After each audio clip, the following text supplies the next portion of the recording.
this community is ripe for that.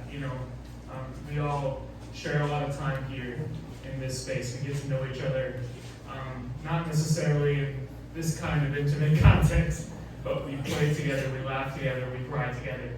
I'm really grateful for that. And I want to bring up another storyteller. Please give it up for Di.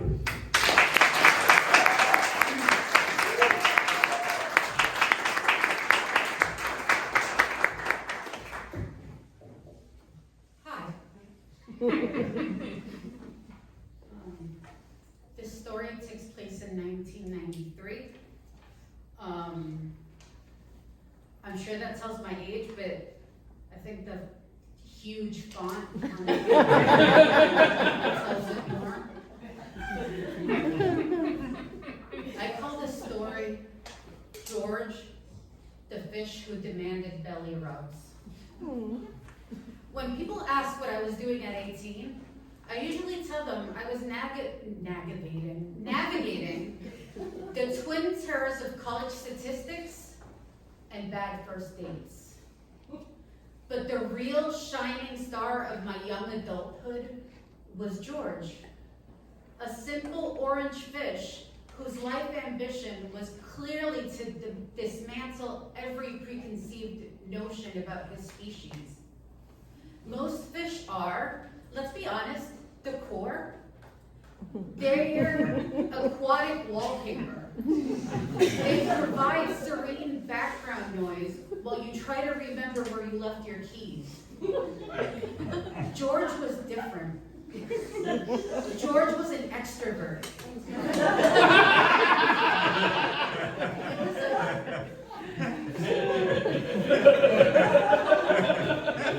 He was a chunky golden star with huge impressive eyes that gave him the permanent look of a cartoon character who had just realized he forgot his wallet.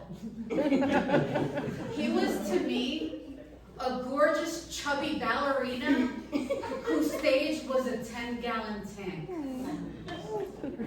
George didn't just swim, he performed. And his favorite bit, the pet me jump.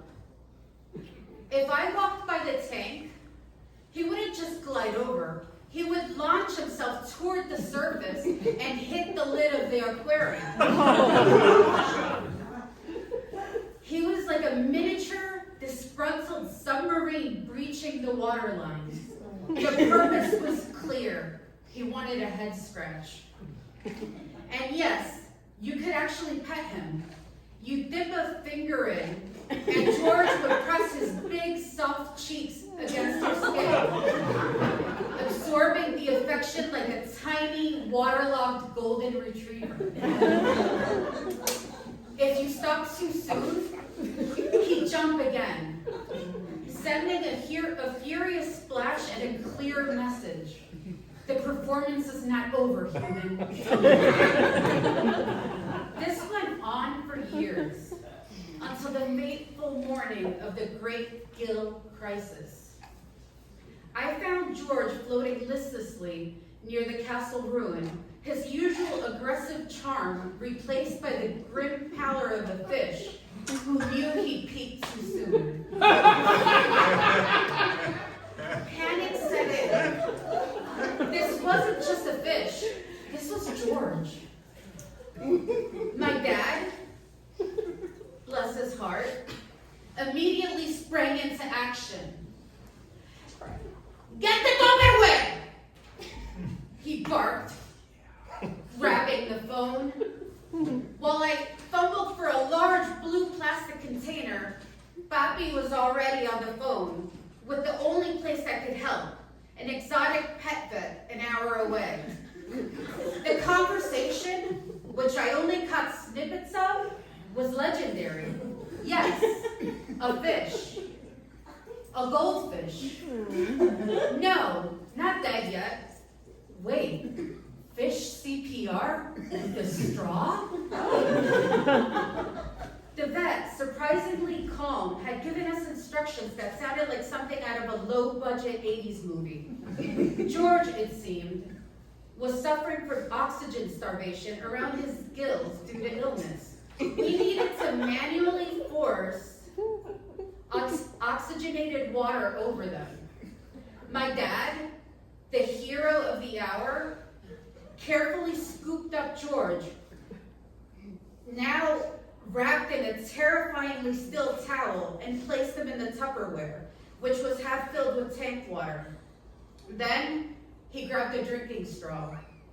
What followed was 5 minutes of pure, heart-pounding absurdity. My 5'10" father, the stoic provider who usually only dealt with spreadsheets,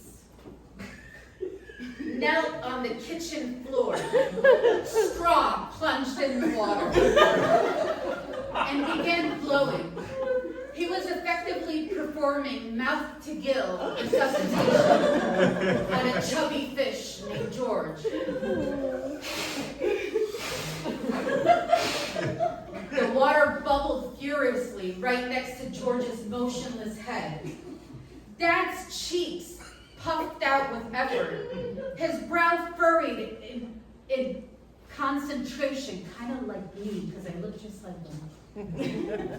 If a neighbor had walked in, they would have seen a man furiously aerating Tupperware, breathing life into a fish who probably just needed more hugs. The silence was punctuated only by the bubbling water and our frantic breathing. Then, the miracle. After what felt like an eternity, but was probably only like 300 seconds, George gave a small, almost imperceptible twitch, then another. He slowly, drunkenly righted himself. He didn't swim. He floated with the magnificent, wobbly dignity of a champion boxer regaining consciousness. Within the hour, he was darting around in his tank again, brighter than ever. He was restored to his full glory, the gorgeous, chubby ballerina, ready to jump for the next demanding audience. We had George for years after that, until there was an incident with the water heater after I cleaned his tank. Every time he jumped for a pet, we just remembered the day that Papi, armed with Tupperware and a straw, told the Grim Reaper, "Not today, buddy."